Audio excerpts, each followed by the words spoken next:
দূর দূরান্ত থেকে আগত ভক্তবৃন্দ সকলকে জানাই প্রথম থেকে উপভোগ করেছেন চট্টগ্রামে আন্তরিক শুভেচ্ছা ও অভিনন্দন।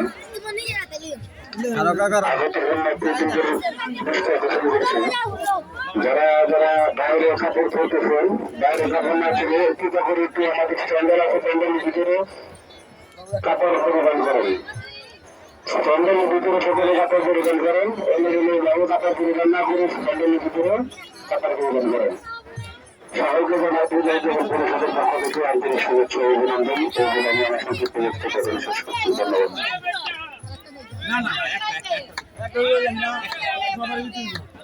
ধন্যবাদ।